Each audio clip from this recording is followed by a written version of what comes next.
Good afternoon, everyone. My name is Richard Miller, your IFC staff representative for today's presentation from Vector Solutions, a staff scheduling app. Before we begin, audio is being broadcast using the voice over internet protocol technology through your computer, speaker, or headsets. Please make sure that your speakers or headsets are turned on and the volume is turned up. Audience microphones have been muted. If you're experiencing any technical difficulties, please contact IFC support via the chat function or email to webinars@ifc.org. The chat, Q&A, and the handouts are preloaded for today, so please take advantage of the handouts provided by Vector. They should be on your upper right-hand corner of your screen. You will find the chat and Q&A components there. If you have any questions, please drop them in either in the chat or in the Q&A. We will be monitoring that throughout the entire presentation to try to be responsive, and our presenters will be interacting with you throughout the entire event.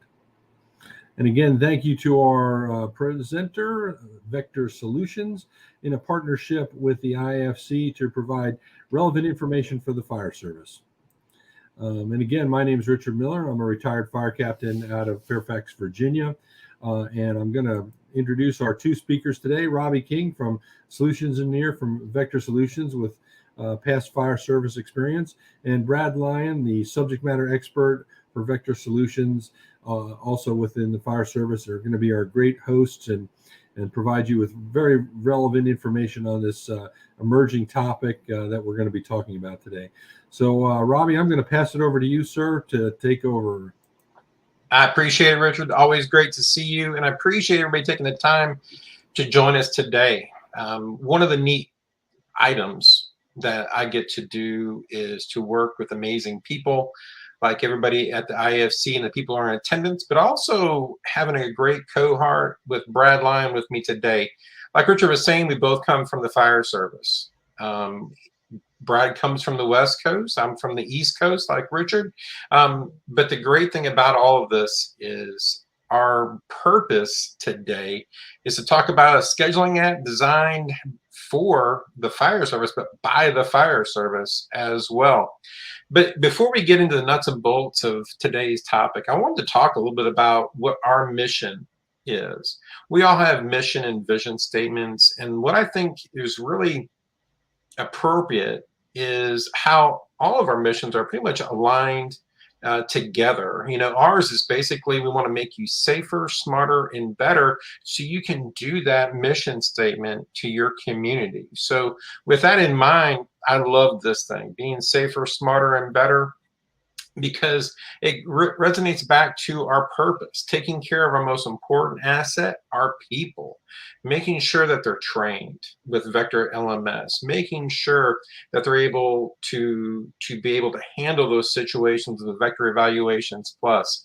The equipment that they have is all appropriate, and it's ready to be used. And that's with Vector Check It to make sure we can deliver and have people on duty with Vector scheduling. Really helps out. So we love being able to partner with agencies like everyone today to be synchronized in that area, just to make sure everybody gets home accordingly, nice and safe.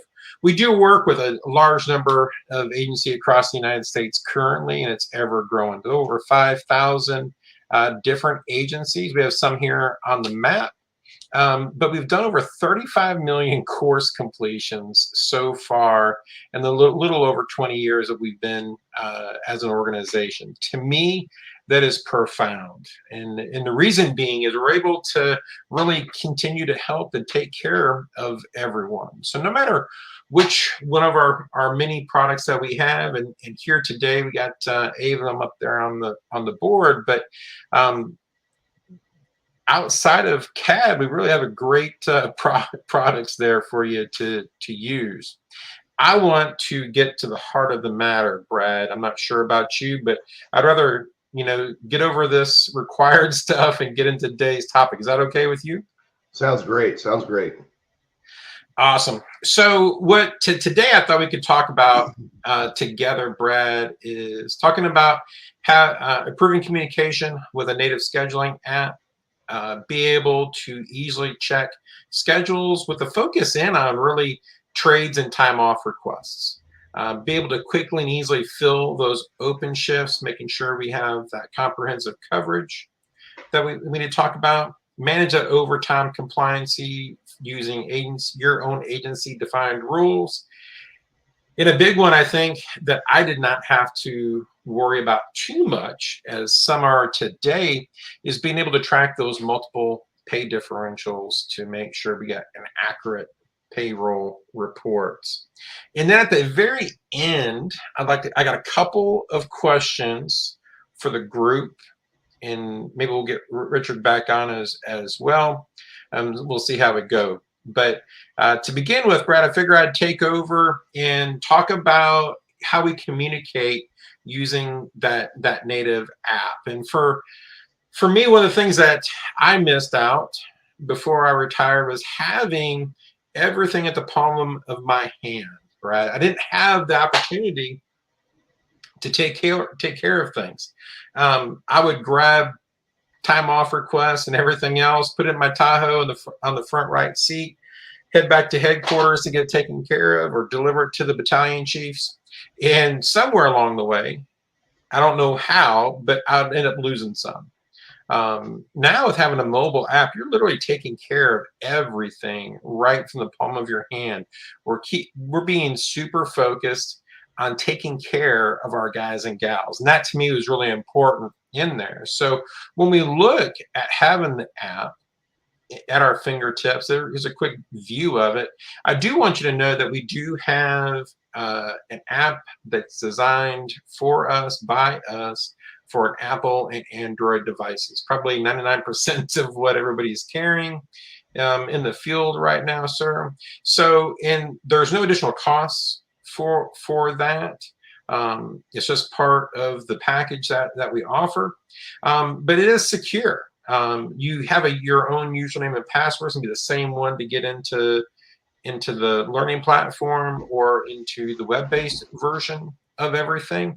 But we can also set it up for two-form authentication as well. The nice thing about it is scalable. And the reason I say scalable, Brad, is I know you already know this, but you're able to be on your phone, you're able to be on a tablet or the desktop experience all at the same time. We're not bound by sometimes some of our reporting systems out there that I was accustomed, you can only have so many people on there at a time. We want you to use the system. That's what you're buying it for. So we want to make sure that you can use it the way you need to see fit, not the way we think you should see fit.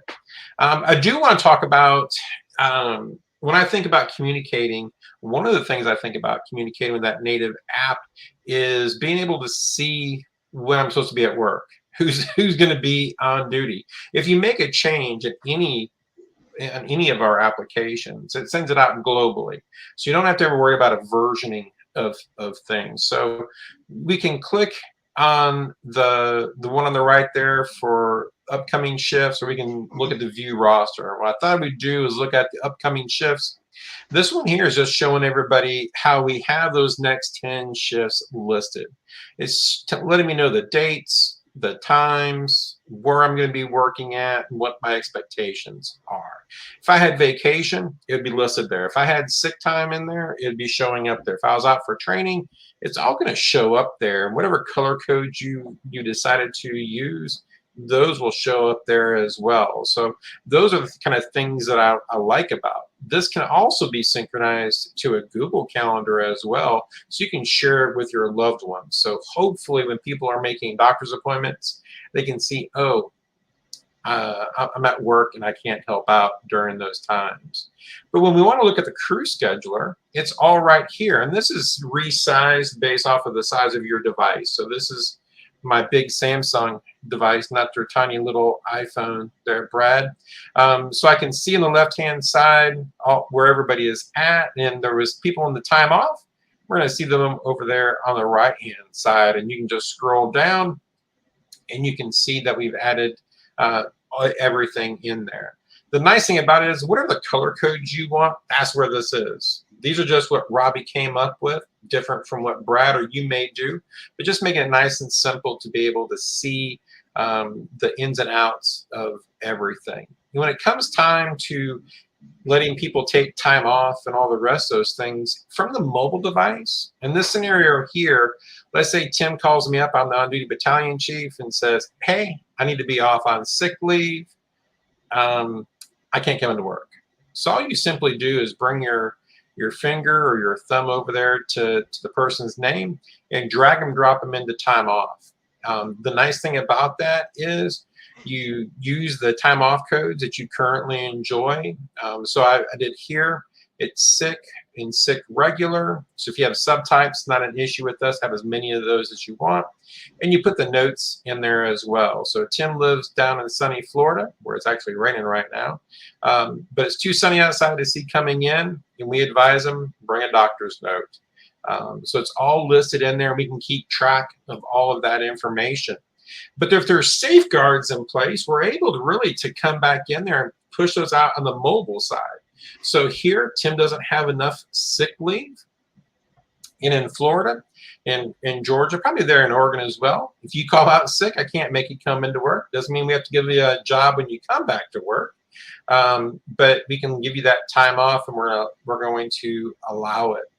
The other way is people can put in a request. And we'll talk more about that later, but you simply put the information in there. So here from the mobile app, we go to time offs and go to process requests, and we're going to be able to see. So this green is where we've processed previous ones, and that where that red arrow is pointing lets us know it hasn't been handled yet. We simply click on it, and we can see all that information. So we can see that we're requesting time off for a doctor's appointment. We can click on approve or deny. I love the acknowledgement, Brad. Someone puts in a vacation request in there. You and I both know we're trying to get everything aligned. At least they can let me know that you're looking at it. You can click that button, and the person gets a notification saying, hey, we're looking at it. We're going to click approve. We come in here, we can finalize everything, including add that admin note in there, receive doctor's a note, whatever it may be, and it's all taken care of. And when you do all this, it's going to get pushed out to the crew scheduler, and everybody is being updated. And that's what I like. I don't want to do multiple steps and things.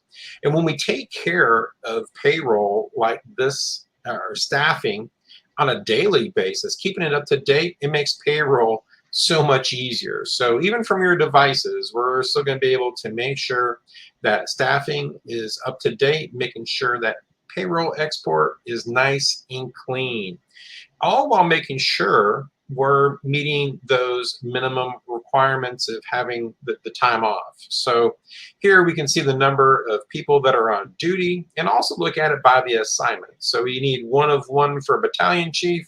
On the tower there, I just didn't scroll up far enough. I apologize, Brad. But it's 4 of 4, and you can see all of that right from your mobile device. So lots of views, lots of ways to see all this. But what the amazing part about this is, from the very beginning this company was built, it had a mobile app. We're providing that desktop features, that mobile experience. And that's what, to me, resonates with all of this, because we're expected not to be sitting in an office like we are today, Brad. It's really about being out in the field, being able to take care of business, along with sending those notifications out there. I didn't put that on there because, well, I didn't want to, Brad. It's okay. It's so basic, but we can send those alerts out to people, have them respond back, and it's all being recorded in the system. So there's transparency and accountability that I think we all like to see.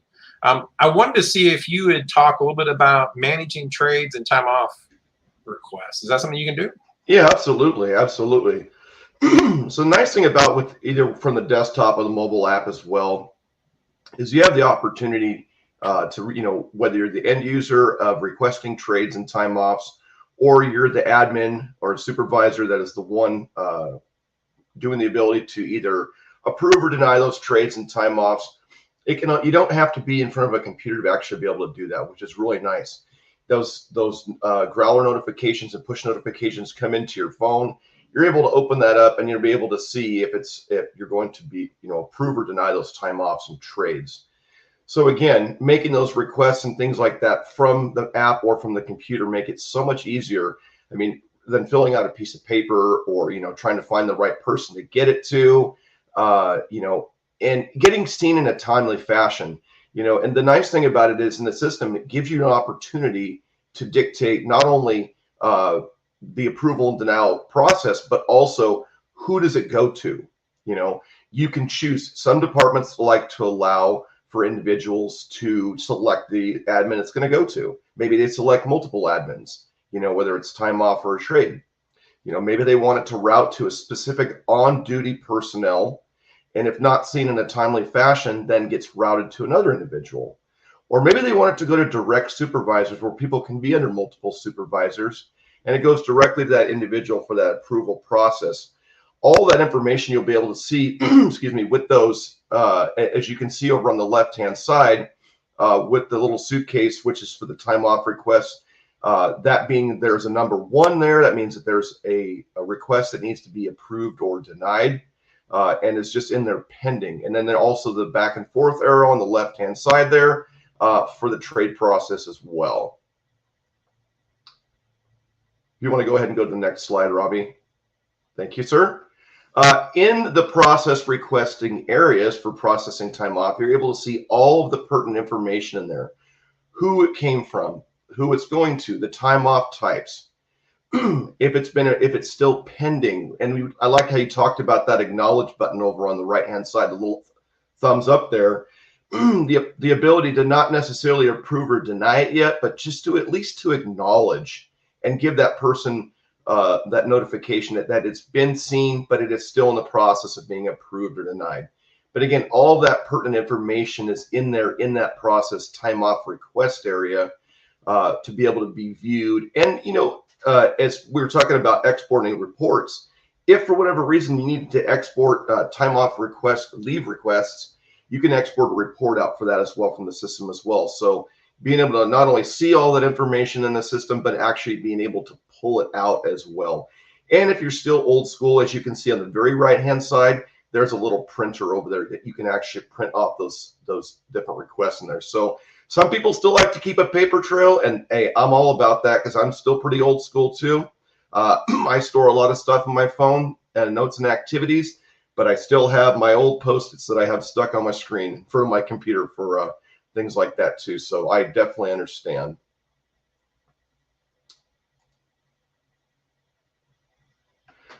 So the same thing with shift trades, processing those shift trades, all that information is stored in the system.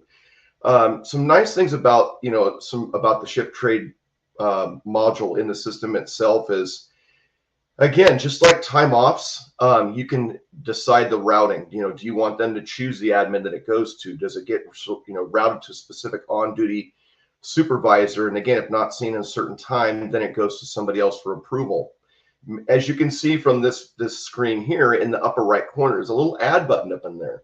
That's for supervisors. Maybe that your department requires the 2 individuals that have come to an agreement for a trade have the supervisor put the trade in for them. And then it's the same process of automation. Once the admin hits that add button in the upper right corner, they can add the 2 individuals in and the automation takes over. But just like with the regular trade request, when it goes in for approval, that they send it off to one or a group of individuals. It only takes one person to accept the trade request. Maybe there's some parameters in there that they have to meet for the trade to be legit. Then it goes to a supervisor for approval. And just like the time off portion, all the automation takes over. The system updates the scheduler. The system updates the time off calendar. It updates the person's personal calendar. And again, like you mentioned before about the personal calendar, is it's so important that they can tie that to an outside personal calendar that their significant other or loved one can see, so they can schedule those camping trips and those vacations or the birthday parties and things like that. So, and then the last part I want to touch on just really quick too is that trade ledger. Everything that's done in the system is for trades is tracked with that trade ledger. So there's no, I traded with you, Robbie, and then 6 months down the road, you asked me for that payback, and then I already told you I paid you back, and you said no, I did not. We can track all that information in there so that I can say, no, this is right here, Robbie. You still owe me a 24-hour shift, and there's no argument. And then that way we can continually trade with confidence, knowing that that information is being tracked digitally.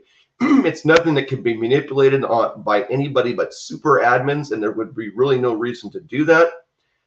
And so it avoids the he said, she said stuff, and make sure that you and I still stay in good compliance as work partners, and continue to trade, to give each other, the individuals, time to go do things they need to do, rather than using up their vacation time. Or if you don't have any more vacation time and you're relying on those trades until your banks get renewed in the system. I think that's a really important process. I'm not going to lie to you, Brad. One of the common complaints we always had was seeing that ledger. That would have been a big savings for us, in trying to keep the personnel type conflicts down. Absolutely. And like you said, and you can see it up there on the board. It's clean and quick. I don't have to be in front of a computer. I've got that full functionality of that mobile app, or if I have a tablet, anywhere I have an internet connection, I can put those requests in. I can see what and just to touch lightly, the system is meant to be based on roles and permissions. So what you can see and what you can do. And so, it really keeps that I like to call it less hands in the cookie jar, that it keeps the admin as the ones that are the most important to be able to do most of the information in the system. But I, as an end user, can still go in and see and request and view, not only just from the personal computer, but from the app as well.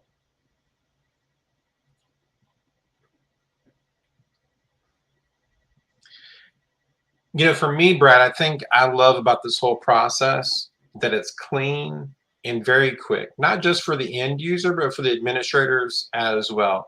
And that, to me, the administrator is just a wrongful term. It's a wrong term I just said. But that shift supervisor, and that's really who's using this, doing all those approvals. Our job is to be coaching and mentoring and leading a group of people to mitigate a situation. And that's where we should be spending time in, not sitting behind a computer banging away on a keyboard, where we get stuck so many times. The next one I wanted to talk a little bit about was how we can fill those open shifts, to make sure that we're providing coverage, making sure we're meeting those compliance side of things.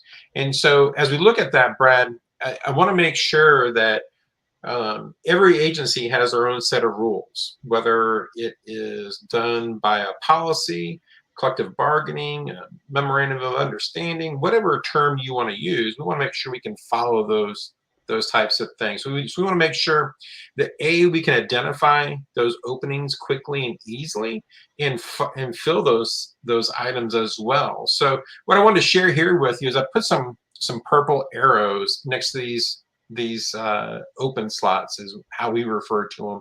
These open slots are very different from everybody else. You can see those items. We can say, hey, we got 4 people off. I got the orange one is training. The yellow is vacation, because you need sunglasses when you're on vacation, Brad, hopefully getting in the sun, doing things along those lines. And that mauve color is the sick ones. So as we go in to fill these, we can use the assistant. The assistant really does a fantastic job of automating this process. Here, I've slowed it down to where it's showing me what it wants to do, but it could be set up to run up to 3 times a day, nothing to worry about. But we can see that here, I can move 3 people on duty. So if you're using floaters, or if you over hire on each shift to help provide those coverages to save money that we're all trying to do. But we got one more position here we're going to have to call out to get people to call back. It can do all of these things based off of your rules, including specifying that, hey, this top one, I need a lieutenant who also happens to be a paramedic as well. So if you have those shared qualifiers, we had ALS engines, we had specialty rigs where everybody had to be a hazmat tech, everybody had to be part of the tech rescue team.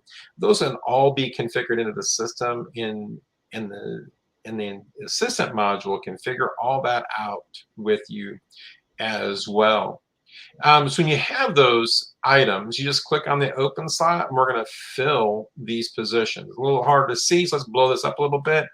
It grabs all the open slot information, the start date, the end date, when you want it to get filled, how long you give people. Brad, that time there is just what I put.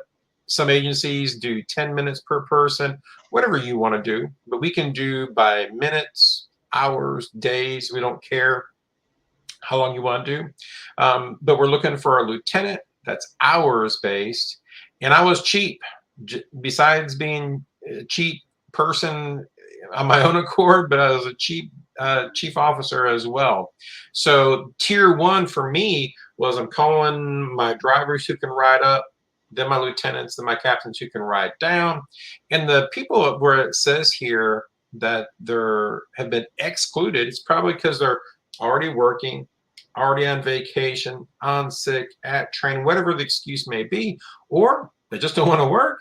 It marks them out so we can keep track of those things. And that transparency is so important, but we want to make sure that we're filling these open slots based off of your requirements to make sure that we're preventing grievances, that we're giving people an easy way to see where they stand in all of these processes.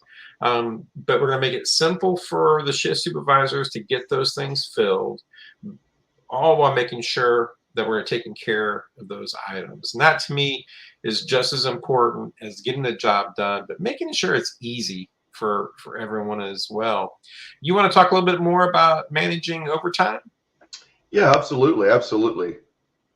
So with managing overtime, especially like you were saying before, you know, you want to make sure you're calling the right list for the right job, but also, you know, if you're trying to manage your budget as well, obviously people that can ride up are a little bit cheaper than the people that are actually holding those positions. So when you're creating this, you're taking your lists in the system, you can have, you know, you'll have your singular lists, and then you can create your tiered effect in the system. And like what I mean by that is if it contacts the first list and goes unfilled, then I want it to contact this list and then this list, and you can dictate the parameters of the people that it's contacting in those lists. So it's only, again, calling the people that are qualified to fill that position, whatever those filters in that may be. And then the rules to apply, you know, how do you track your adjusting your rankings? Are you a simple Rolodex based where, you know, you take the shift and you move to the bottom of the list? How do they move? Do they move if they only accept the shift, if they accept or deny, or based on contact? Do they move if they only take, you know, less than 4 hours? And all those rules can be applied, whether it's a Rolodex style, an hours based of least to most. And you may even have that special detail in there where your most senior guy on a static list is always offered that OT first before the new rookie guy who's only a year into his career and hasn't earned the right to be offered that sweet OT yet for those special events where they might get paid a lot more money based on, you know, what they're doing. So, but yeah, you know, using those rules in there with those approaches, and all an approach means is you're just taking the list that you've created in the system, creating a pattern to follow for those callbacks, whether that be a single list or as you're seeing on your screen now, or that tiered effect. Thank you, Robbie, for that lieutenant position. So the right person, you know, for the right job, and that's how you'll set those approaches up. You can edit those and things like that, but again, and as we talked about, thanks, Rob. We can go to the next one. The rules to follow, and as you can see, is it a standard rotating list? Maybe you have an accumulating Rolodex list where a person has to accumulate so much time before they move. The accumulation based itself, which is an hours based, and you can actually dictate how that is applied as far as the setup. Most people do it from least to most when they're setting it up, which is how it follows. But the ordering process, you know, Most people do it based on seniority when they start the list and everybody's at 0.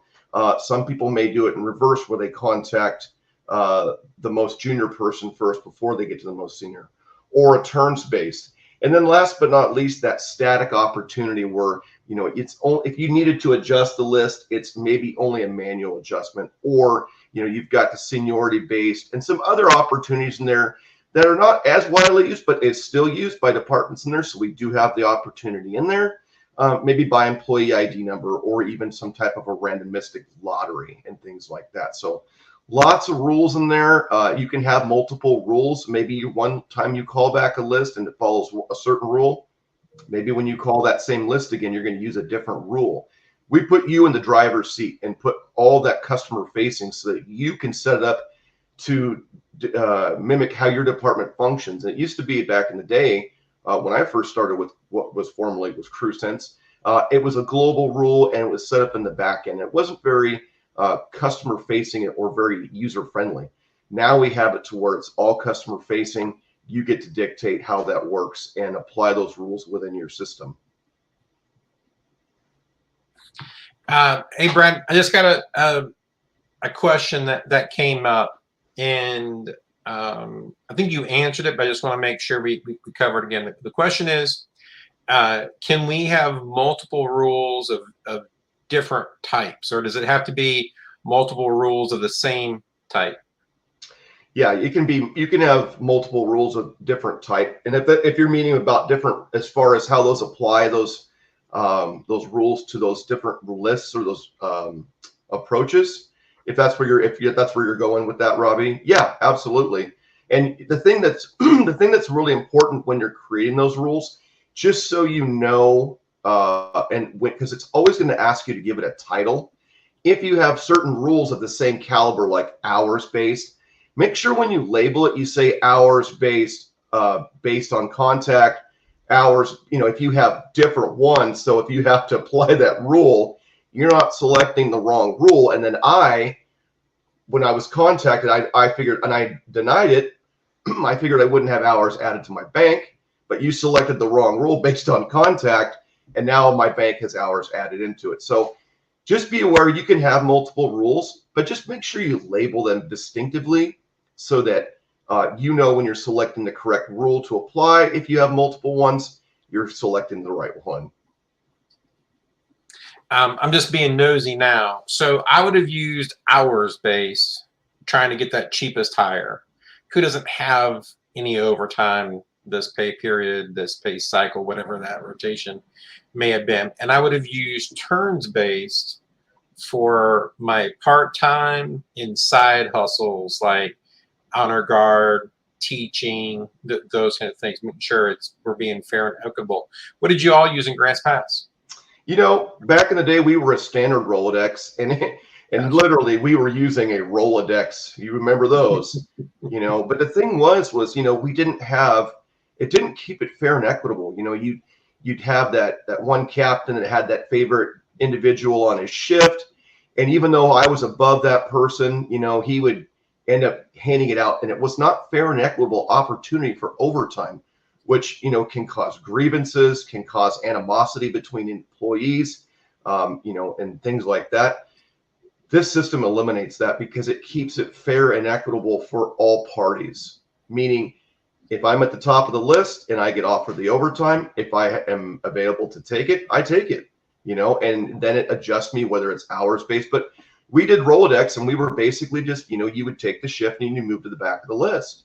And so, but there was no way to, I guess, for lack of a better terminology, keep an eye on that Rolodex list. And so there was ways that they could be easily manipulated rather than a digital system here now where the system does the work for you. When the callback closes, the rotation is updated automatically in the system so that those rankings stay and give fair, equitable opportunity for overtime. Definitely. I'm sure you're the same way, where you notice that some people's Rolodex card had been moved several times because they knew, if I call Brad's going to take it. So we got to make sure we can follow the rules there very much. Absolutely. And no matter which way you do it, it doesn't really matter. We're just grateful that we're able to use a system that follows our rules, not ours as Vector Solutions, but your agency rules in there as well.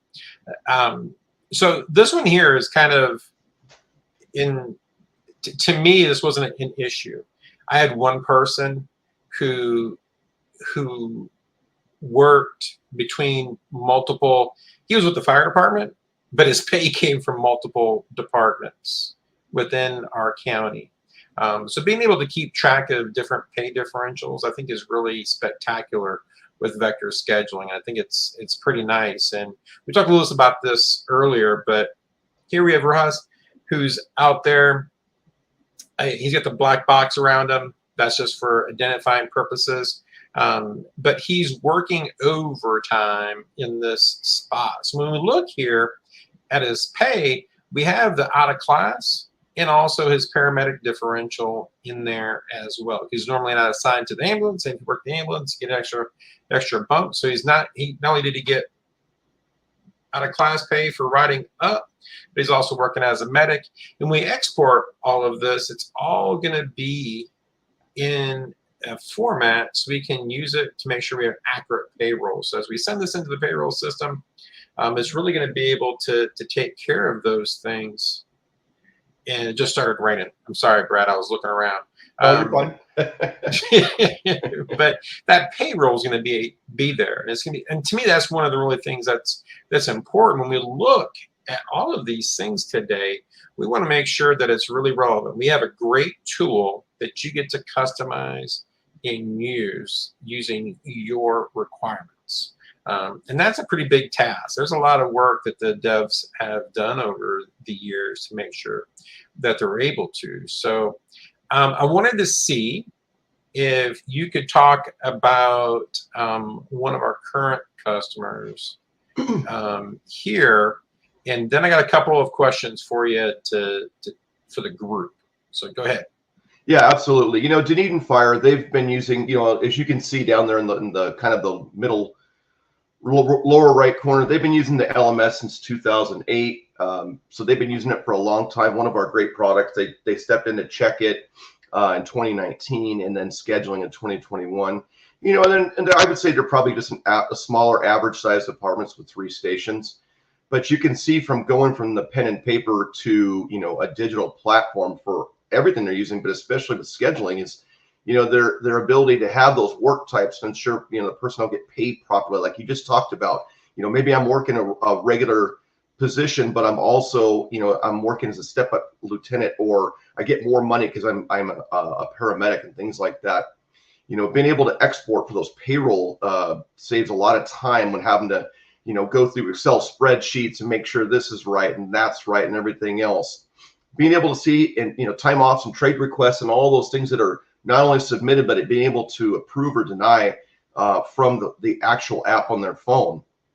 Sign up boards for those special events and things like that. Maybe it's a football standby on a Friday night, and you would like to work and get that sweet overtime, or making those shift swaps and those trades and managing that stuff again from the mobile device itself.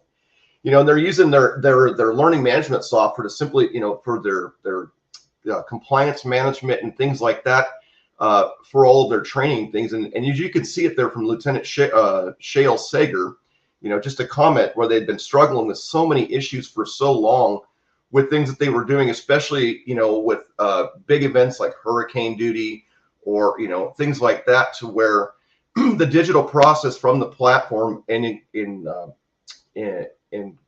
with the app as well, ensuring that those notifications, those call outs, and those approval processes can not only be either requested by the end user, but can be approved or denied or taken care of, filled, and all that stuff from the mobile app itself. So, I mean, if you're talking about saving time and not having to rush back to the station, get in front of a computer, things like that, between the platform itself and all the platforms we provide and the mobile app as well, really make it a lot easier. And they're just a very satisfied customer. And Tim Jim Riley will talk very highly because that's his department he came from. One of other great solutions engineers, but a great example of a very happy customer that utilized all of our Vector products that they're using currently.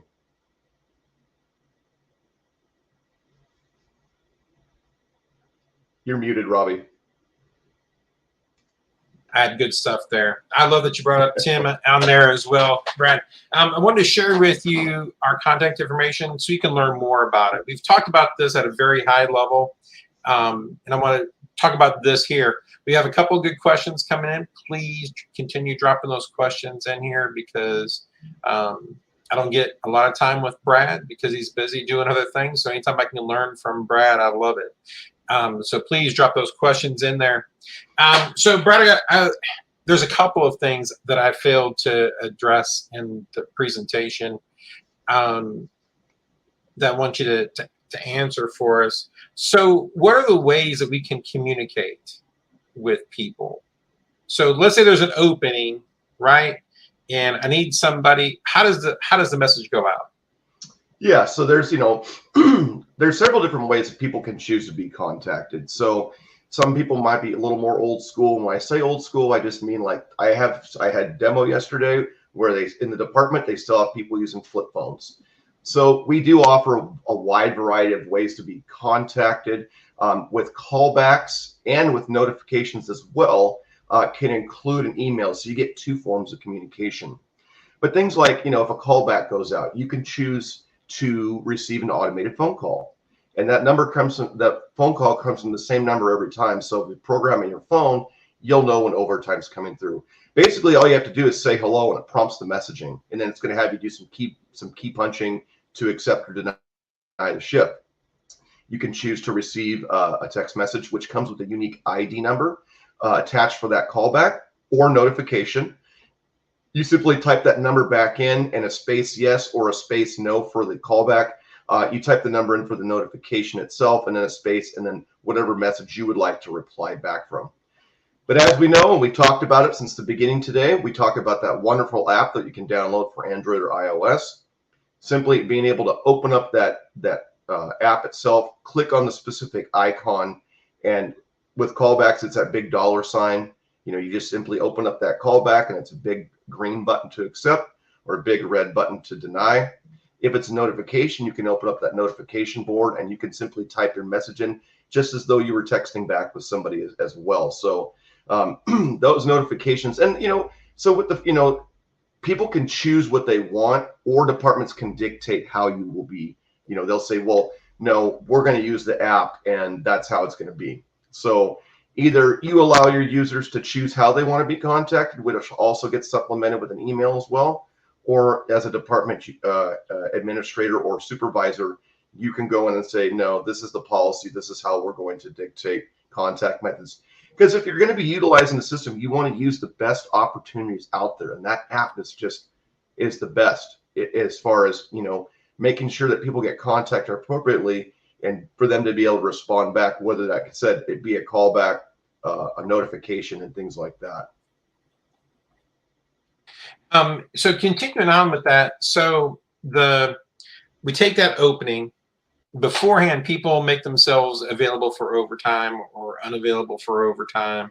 So if you don't want it, you're not getting called. So we're not mass bombing everybody of overtime details and those kind of things. It recognizes when you're at work. So it's not going to call you, or if you're out on vacation and you can't fill a vacation, you can't fill a spot when you're on vacation. I guess you technically can turn it off, but you generally don't. So I love those sets of features. So we're not spamming people or bothering people when they're off when it's not applicable. And when you can set it up to where you do the mass notification and then you say, yes, I'm willing to work. Brad says he's willing to work. And then it can sort based off of our timelines. Or works like fantasy football. Brad's on the clock for 2 minutes. Then it goes to Robbie for 2 minutes. And it continues going down there. So it's a pretty neat process to make sure that we're not bombarding people. As we're getting closer here, I also want to make sure we talk about that payroll export. And so Brad, in just a couple of sentences, you want to talk about how we export information. It can virtually go into any other system. Yeah, absolutely. And it can just keep it real quick in a nutshell. Most of the departments that are exporting out of our platform are utilizing our raw customizable CSV file. Basically, what you're doing is you're going in, you're creating a blueprint, and you're saying, in this blueprint that I only have to create one time, I need it to pull out this information, and this is the order I need it to be in, so it matches up with my payroll software. So, and I'm seeing in the notes in there that this question about the Tyler Munis, there's plenty of departments out there that are utilizing our platform that are exporting to Tyler Munis, and they're doing it through that raw CSV file. You can have multiple blueprints, but most departments only really need one.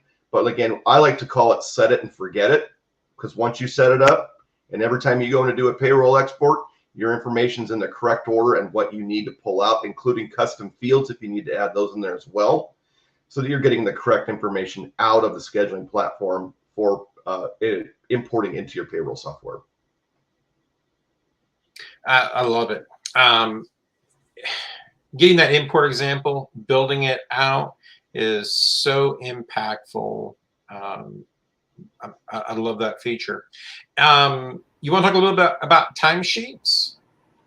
Yeah, absolutely. I mean, there's other exports in there as well. You can do a detailed Excel file. You could do your PDF time cards or timesheets that you want to do those as well. So there's other opportunities in there besides just the CSV. But, a lot of times departments, what they'll do is they'll print off those PDF time cards, send them out, make sure people check their time, that everything looks good. And then when they do, then they'll pull that CSV file, import it, and be done with it. So they can keep several different types of records in there as well, so that there's that approval process to make sure, people are getting compensated correctly.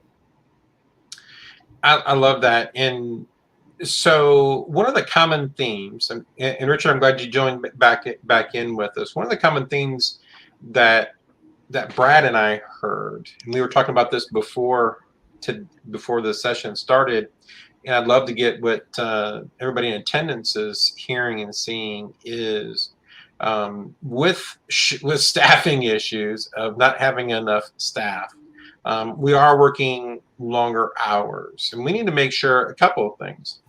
A, we're not having burnout, which can, the more you work somebody, a lot of times they're like, oh, I'm gonna go work for somebody else because they're saying I don't have to work as much over here. It's great to get that big check, but we have to keep things in perspective. And I love that Vector Scheduling does have that ability to prevent us from working X number of hours in a week, those kind of things. To me, that's very impactful. And I bring all of this up is because we are understaffed generally across the United States. That was a common theme I heard. Richard, is that some of the same things that you heard as well? No, absolutely. The short staffing dilemma that's that we're seeing at IFC constantly is coming up as a question from chiefs. How to solve those issues. Through recruitment and better utilization of current staffing. So those are critical pieces, and certainly coming out of COVID with all the wear and tear on personnel of how best to ensure that their health and safety is maximized is very critical to that. My own jurisdiction that I retired from had a max 36 hours work period with a requirement that you had to take a break from your station to before you could come back to work. The break was minimal within the rules, but the rule was in there to ensure that person, it was a built-in inherent safety check. Where is that person? Are they okay? Have we not worked them past that? A lot of jurisdictions are at 48 hours. So those are all critical pieces that any system, and such as yours, has that that great ability to build in that safety check of we can't let you work too much hours. There was a question that kind of related to this with respect to trade time and not working too many hours and tracking of that. So again, that's having that ability to track that trade time in there, that hey, I saw that you worked 48 hours in the last cycle, and you only took 12 off and then worked another 48, and now you're trading another 48, and those are critical pieces, and having the a supervisory role of looking and checking, and again from a health and safety standpoint, and not just a staffing component of ensuring that and doing that. But there was a question that came in with respect to comp time tracking. If departments allow for comp time in lieu of overtime, is that something that can be built into your system? It can, and it really does a smooth job of it. Brad, you want to talk about that? Yeah, absolutely. Just in a nutshell, we have an accrual module in the system, and based on having an accrual start date and a hire date in your profile, and most departments track on years of service, you can have it to where you can set up multiple profiles. So let's say you have your 0 to 5, 5 to 10, and so on and so forth.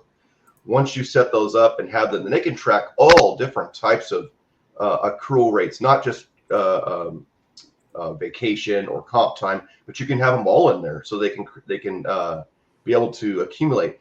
The nice thing about the system too is you can create an accrual track. So once you set those line items up in there and you build a track, you can attach that track to the person's profile as they move through their years of service. That will automatically move them from that 0 to 5, 5 to 10, so on and so forth, so that they're getting the correct amount of time, avoiding grievances, and knowing that they can have that correct time to be able to request off, whether it be, maybe I come in for overtime, but I say, hey, Robbie, I don't have any comp time. Can you switch that work code over so when the processor runs, I can have comp time in my bank, because I know I'm going to need to take some time off here in the future, type of thing. So it absolutely can track all that, and you can set up just a ton of different opportunities in there to be able to not only track, accumulate, but also set boundaries for, you can only accumulate so much time. So what I like to call a use it or lose it. Hopefully, if you're hitting that 500-hour mark on your vacation hours, you should be looking at your bank and saying, maybe I haven't been taking enough time off. Yes, I only work 10 to 12 shifts a month, but maybe I'm working too much and I'm not taking enough time for my own health and well-being. So yes, absolutely, it can track all that information there. In the system itself, not only can the administrator go in and make sure that everything's set up correctly, but as an end user, you always have the opportunity, whether from the app on your phone or from the computer or tablet, to be able to go in and see what your bank accumulations look like, so that you can make sure you're taking ample enough time off and taking care of yourself, because the job's important, but your health and well-being and mental fitness is the most important. No, that's a really good point, Brad. And you from the West Coast, I probably see this more with the major deployments for wildland fires.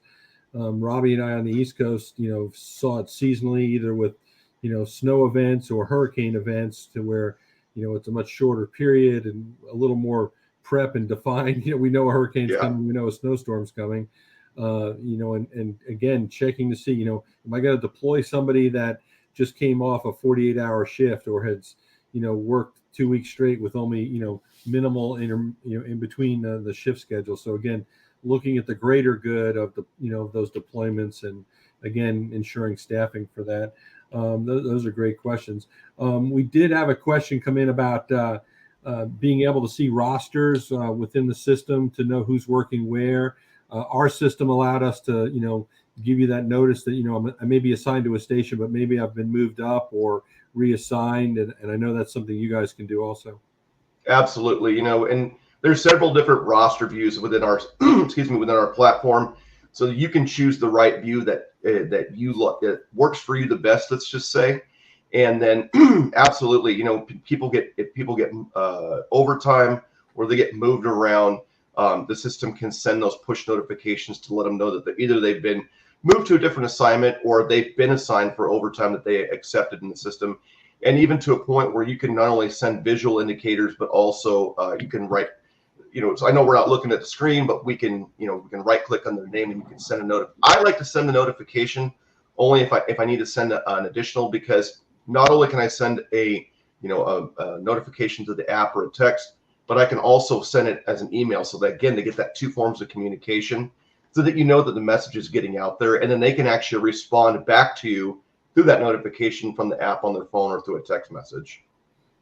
Yeah, our systems now in one of the brand new stations built actually displays the rosters on the screen. So when you come in the morning, pre-shift, you not only can see, yeah, I'm here on the right day, but you know what unit you're on and track Yeah. it. And Absolutely. it's the Ouija board of being assigned and where you're going to go, with any station. And, and those are critical pieces to ensure that, everybody's, you got to keep everybody happy within the workplace. So it's a great tool to have ability to look at those rosters and see that. So that's, again, another critical function. Yep. I'm not sure if you covered this earlier, but you talked about trade time and trade time processes. Is there a admin that reviews those process? You and I want to do a trade, and so you're maybe a captain, and maybe I'm only a firefighter. Am I allowed to trade with you, and vice versa? Because maybe that firefighter can't act in a captain's position. So that what are the inherent rules that are built into the system to catch those kind of little anomalies that Oh yeah. Lieutenant to lieutenant's easy, maybe captain to lieutenant, or EMS lieutenant to a fire lieutenant may not work unless you Right. can move that fire lieutenant into a fire position, to allow the EMS lieutenant to swap. So that was one of the questions that came up. Absolutely. And there's in the admin settings within your screen of your scheduler, it gives you the opportunity to choose from those rules and dictate that type of ability for those trades, so that make sure that they're trading with the right individual, maybe with the right position or the right classification, meaning that person has to be hazmat, TRT, paramedic, things like that, for the trade to be legit. And all those rules are easily toggled on or off within the admin settings, and it gives you, multiple opportunities in there to choose which ones are going to apply to your department, so that you make sure that the rules are set up correctly, so that trades are you're trading with the right individual. You're not trading a firefighter with a captain that firefighter can't step up and fill that position type of thing. So absolutely. No, that's great. I think we're getting pretty close to the end here, Robbie. Any closing thoughts as we move forward? I'm just excited by the conversations in the chats we've been having with everybody. I appreciate you taking the time out, and you, Rich, as well, Richard, for allowing us to come in and talk about an important topic. We can't always help with preventing you from doing mandatory holdovers or doing a brownout, but we can make sure that you're using your rules to make sure that we're keeping people in the trucks as applicable. And as designed. So we'd love to spend more time with you, learn more about what you're looking for specifically. And I think Brad and I can help you out in those areas. So thanks again, Richard. No, we were very appreciative of Vector's commitment to providing valued information and the high level look at these issues surrounding the fire service and scheduling, and all of this is critical to keeping the fire service functioning and moving forward. And we thank you as a prime sponsor for these kind of events, and look forward to the next event. As we come to a close, Brad, is there anything you want to talk about as we wrap up here? I just want to thank everybody for their time coming in and allowing us to, give a good explanation of things, that the scheduler can provide for you to make your job easier. And as always, make sure you guys stay safe out there. Make sure you take care of yourself, both mentally and physically.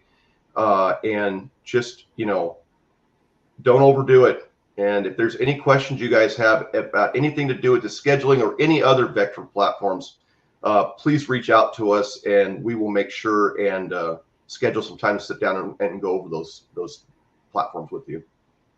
Thank you so much. So as a closing reminder, IFC continues to support the fire service, emergency services in multiple ways. The next major event for IFC is our Symposium in the Sun, November 10th through 13th in Clearwater for combination career volunteer fire departments. Then our Wildland Urban Interface Conference in March in Reno, Nevada, which is greatly attended. And then our Community Risk Reduction Conference this year coming to Murfreesboro, Tennessee. And the Fire Life Safety section for Community Risk Reduction had a great event here in Canada this year, one of the first events held in another country. So truly bringing the international to the International Association of Fire Chiefs. If you need more information on conferences, please visit our website at ifc.org. Again, the recording will give you a survey at the end here, so please take advantage of filling out that survey for us and help us make your experience more rewarding and what we need, and send us any suggestions for future topics, especially working with Vector as a great host. And we've held quite a few of these this last year that have been very informative. And again, we'd like to thank everyone for participating today. And this brings to close our Vector Solutions presentation on staffing. Thank you very much.